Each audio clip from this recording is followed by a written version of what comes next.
ছোৱালীৰ কলেজৰ যাত্ৰা আৰম্ভ কৰাৰ আগতে ধূপ চাকি দি ভগৱানৰ ওচৰত নিবেদন কৰিবলৈ ছোৱালীক লৈ মন্দিৰলৈ আহিছোঁ। সঁচাকৈ মন্দিৰ এনেকুৱা এডোখৰ ঠাই, ঘণ্টাৰ শব্দ, ধূপ চাকিৰ প্ৰভাৱে মনলৈ মেণ্টেল পিচ, পজিটিভ এনাৰ্জি আৰু ছেল্ফ কনফিডেন্স আহে। হুলস্থুল নথকা ইয়াৰ শান্ত পৰিৱেশৰ বাবে মনটোত শান্তি আৰু আৰাম লাগে। ৰাতিপুৱা খুব সোনকালে অহাৰ বাবে এতিয়াও মানুহৰ ভিৰটো কম হৈ আছে। নহ'লে চাকিকেইখন জ্বলাই ভালদৰে সেৱাটো কৰিবও নোৱাৰো। কেতিয়াবা দেখো চাকি জ্বলাবলৈ মানুহৰ লাইন হৈ থাকে। মন কৰিছিলো মোৰ সন্মুখত বহি থকা মানুহগৰাকীয়ে বহুত সময় ভগৱানৰ সন্মুখত বহি আছে।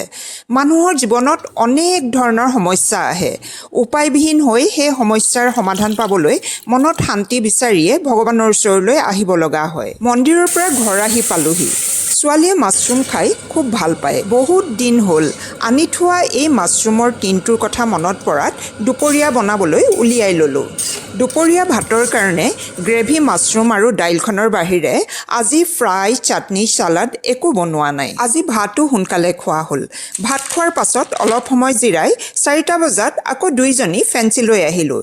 এইকেইদিন হোষ্টেলত দৰকাৰ হোৱা ছোৱালীৰ বস্তুবোৰ ল'বলৈ প্ৰায়ে ওলাই আহিছোঁ যদিও বস্তুবোৰৰ ভিতৰত এটা নহয় এটা বস্তু ল'বলৈ সদায় বাদ পৰিয়ে গৈছে। আজি বস্তুবোৰৰ ফাইনেল লিষ্ট এখন বনাই মাক জীয়েক দুইজনী আকৌ আহিলোঁ। Table dustbin, pen holder, pen brush bag, cosmetics bag, লিষ্টত লেখা গোটেইবোৰ ল'লোঁ। হোষ্টেলত থকা মানে এখন ঘৰত যি যি বস্তু থাকিব লাগে অলপীয়াকৈ হ'লেও প্ৰায়খিনি বস্তুৱেই ল'ব লগা হৈছে, যাতে ছোৱালীয়ে তাত একো অসুবিধা নহয়। সকলো বস্তু লৈ শেষত চাহ খাই হোটেলৰ পৰা বাহিৰলৈ আহোঁতে পনিয়ল চকুত পৰিলে। বহুত বছৰৰ মূৰত পনিয়ল দেখা পাই অলপ কিনি ঘৰ পালোহি।